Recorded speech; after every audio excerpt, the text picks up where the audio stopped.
If you own a GoPro, one of the biggest headaches is controlling and switching between different photo or video recording modes. Not to mention starting and stopping video recording while riding.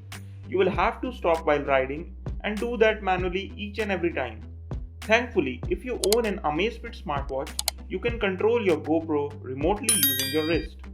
First, you need to download and install the GoPro app from the Amazfit App Store. Now, power on the GoPro. Swipe from above to access quick settings. Swipe again from right to left. Tap on the connections option. On the next page, you will find wireless connection option at the top. Tap on it. Switch the toggle from off to on. Swipe and go back. Now tap on the connect device option. After that, tap on the quick app option.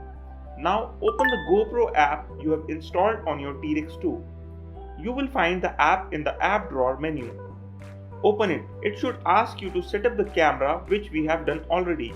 Tap on the tick icon.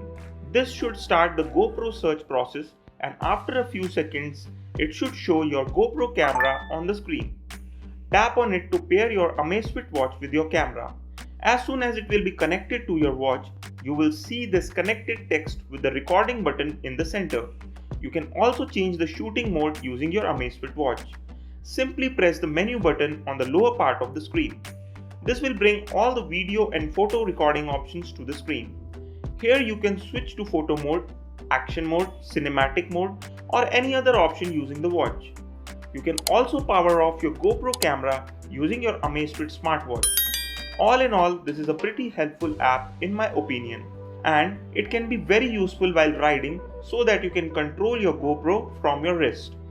So guys, that's it from me today. Hopefully you found this video useful, and if you did, then don't forget to subscribe to our channel.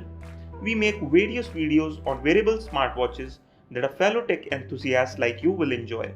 With that, it's time to say goodbye. See you next time.